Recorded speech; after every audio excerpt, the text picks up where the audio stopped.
ऐसे लोगों को फेवर करते हैं जो आपके वफादार रहे और जिन्होंने आपकी पार्टी के लिए कुछ करके दिखाया। उन्होंने करके दिखाया, पूरी उन्होंने परफॉर्मेंस दी है।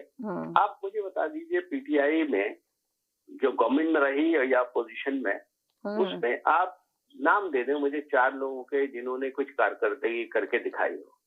मेरे ध्यान में 2 ही लोग आते हैं, एक परवेज खटक और एक की नश्तर जो भी थी, राबिया नश्तर, या मैं उनका नाम भूल गया। इसके अलावा कोई तीसरा आदमी आपके दिमाग में, ध्यान में आएगा ही नहीं।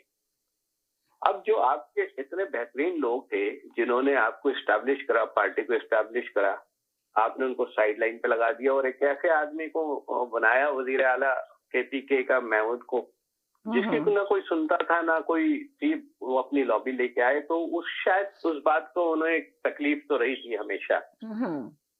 तो एक वजह ये भी हो सकती है, और दूसरी वजह आपको पता है, यहाँ पाकिस्तान में जो सियासत होती है वो चढ़ते सूरज की तरफ लोग जाते हैं। तो अब उनको पता है कि इमरान खान ने वापस नहीं आना है जी। तो ये भी एक वजह हो सकती है कि उन्होंने, यानी कि आप ये कह रहे हैं कि ये वजह हो सकती है कि उनको पता है इमरान खान को वापस नहीं आया, तो इसलिए उन्होंने कहा चलो जी अब जो आएगा उसकी तरफ हम कर लें, अपना रुख का चेंज कर दें, अपना बयानिया को।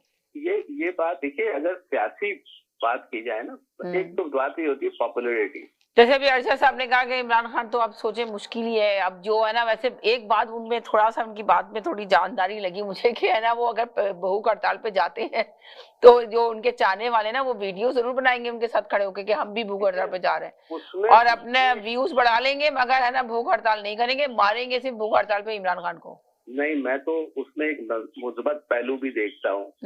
अगर जैसा कि इनके चाहने वाले बताते हैं कि पाकिस्तान में 80% इनके चाहने वाले हैं बकौल पीटीआई के, तो 80% का मतलब है कि 15-17 करोड़ अवाम जो है जी, अगर वो भूख हड़ताल पे चली जाए तो आप देखिए कितने खाने की बचत है, कितनी खुराक बचेगी। और ये तो भूख हड़ताल उस वक्त तक जारी रहेगी जब तक इमरान खान वापस नहीं। मगर आपने बताया ना, भूख हड़ताल तो आखिरी हलवा है, समझे, उनकी सियासत तो दफन हो गई है। मैंने आपको परसों इस बात पे कहा था कि इससे उनकी फ्रस्ट्रेशन और पार्टी की कमजोरी जाहिर हो गई, जो अब उन्होंने बात कर दी थी भूख हड़ताल की।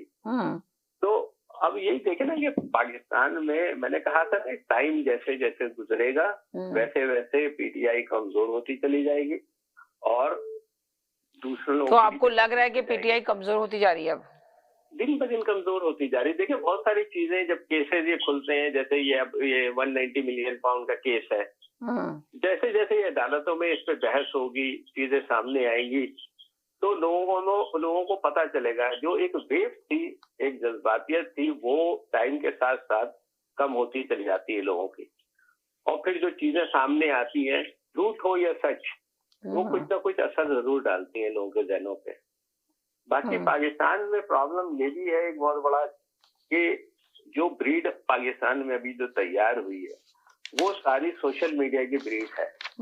उनके पास ना दिमाग इतना सोचते हैं, ना अपना जहन इस्तेमाल करते हैं, ना पढ़ाई की तरफ जाते हैं। वो कोई एक न्यूज सोशल मीडिया पे देख लेते हैं जो उनको अच्छी लगती है, उनके लिए वो उसको फौरन आगे फॉरवर्ड करना अपना ईमान समझते हैं और उस पर बिलीव भी करते हैं। कोई ये नहीं करता कि जाके तहकीक करे उसकी। तो ये भी एक बहुत ही अलार्मिंग सिचुएशन है और इससे पाकिस्तान को आगे जाने के लिए बड़ा मुश्किल होगा। इसके लिए एक अवेयरनेस की जरूरत है, लोगों को तहकीक की तरफ रागिब करने की जरूरत है, लोगों को ये बताने की बहुत जरूरत है, नौजवान नस्ल को खास तौर पे, कि किसी भी खबर को आगे बढ़ाने से पहले उसको तस्दीक कर लें। आप मुख्तलिफ चैनल्स पे, अखबारात में, किताबों में, हिस्ट्री की बुक्स में देखें असलियत क्या है।